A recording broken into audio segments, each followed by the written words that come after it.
L'onction peut être sur toi. Et puis tu vas dans les bars, tu es dans le coin, et puis tu peux faire n'importe comment. Non, c'est sacré. Le roi Belshazzar est parti récupérer les choses sacrées qu'ils avaient prises dans le temple de Dieu. Ce peuple avait colonisé les Israélites. Ils avaient détruit le temple de Jérusalem. Ils avaient enlevé les objets les plus importants et ils les avaient mis dans leur royaume. Et puis un jour, ce roi-là s'est levé. Il a joué avec les choses qui étaient sacrées. Et pendant qu'il était en train de faire ça, de rire, il y a un doigt qui est venu écrit sur le mur. Daniel chapitre 5, à partir du verset 25. Dans le texte originel, c'est plutôt écrit « Méné, Méné, tekel Upharsin ». Voici l'interprétation des paroles. Méné, Dieu a compté ton royaume et a mis fin. Tekel, tu as été pesé à la balance et tu as été trouvé manquant de poids. Pérès, ton royaume est divisé et donné aux Mèdes et aux Perses. Voilà. La quatrième raison pour laquelle Dieu ne fait pas de grandes choses dans ta vie, c'est à cause de la légèreté et de la dispersion. Amen. Le roi qui est là a été trouvé léger. Est-ce qu'on est ensemble? Alors, pour que Dieu te donne de grandes choses, il faut savoir valoriser ce qui a de la valeur. Tout ce que Dieu honore, il faut l'honorer. Tout ce qui est sacré, il faut avoir du respect. Amen. C'est pourquoi j'ai dit, l'homme, il faut le respecter. Il faut avoir du respect pour les choses. Il faut avoir du respect pour des institutions. La Bible dit que le mariage soit honoré de tous. Tous les hommes qui sont en train de s'attaquer à la valeur du mariage vont avoir des problèmes. Ils vont avoir des problèmes. Banaliser le mariage, prendre sa femme comme ça fait rien, son mari comme ça fait rien. La Bible dit que le mariage soit honoré de tous. Hébreux chapitre 13, verset 4. Et le lieu conjugal, exemple de toute souillure. Le mariage, l'institution là, c'est quelque chose qui vient de Dieu. Tous ceux qui s'attaquent, Dieu les trouve légers. Tous ceux qui banalisent le fait d'aller devant les mères et de mettre l'alliance là, Dieu les trouve légers. Ta femme là, il faut la respecter. Ton mari, il faut le respecter. Il ne faut pas le banaliser. En fait, l'esprit de division peut rentrer dans ta maison parce que tu banalises. C'est-à-dire que le fait d'avoir un mari, c'est comme si, oh, tu crois que tu es seul garçon, quand il y a un garçon à Abidjan. Tu vois, c'est un mari, tu l'appelles un garçon. Ce n'est pas garçon, c'est mari.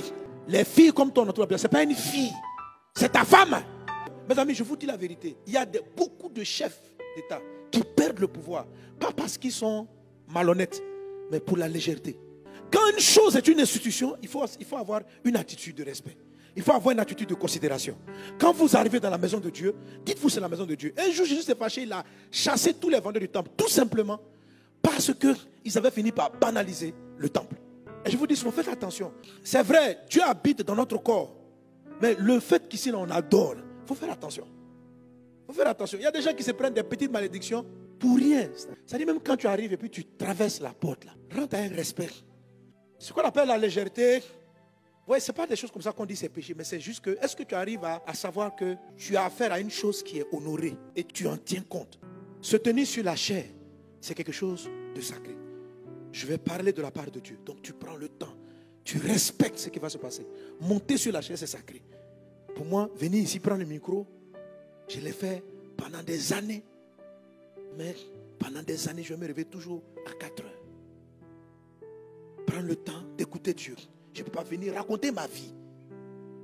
J'ai peur. Je ne sais pas. Ça dit que c'est pas la même. Les gens, on peut t'appeler papa, on peut avoir beaucoup de respect pour toi. Mais ici, c'est sacré. C'est sacré. Il y a des gens, tu arrives, Dieu les a honorés. Il faut faire très attention. Toute position d'autorité est honorable parce que tu diriges des hommes. C'est ton camarade de quartier, mais quand tu arrives dans son bureau, monsieur le directeur, parce que Dieu l'a élevé au rang de directeur.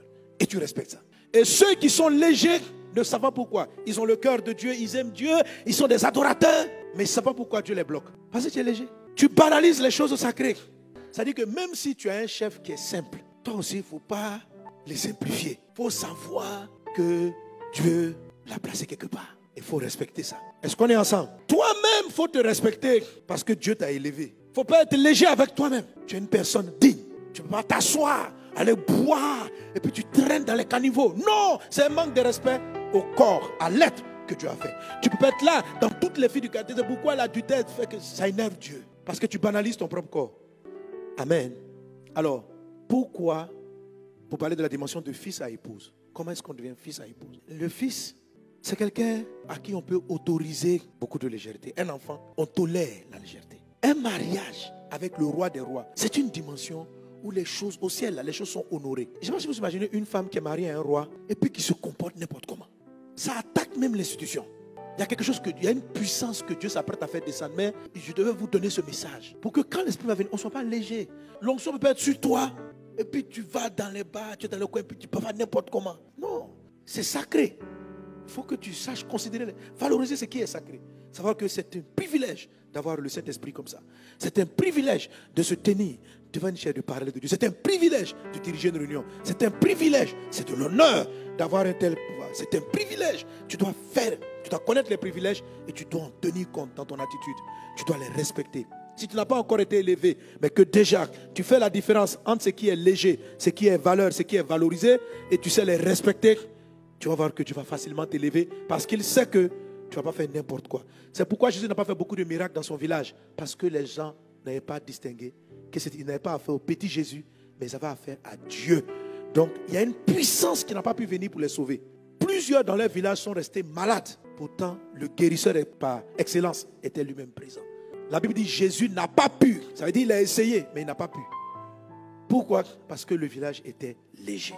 N'est-ce pas l'enfant de Marie là? On n'a pas vu ici Joseph, on le connaît. Ah, celui-là, il va venir nous expliquer la parole de Dieu. Vous ne savez pas respecter. Que Dieu vous bénisse abondamment.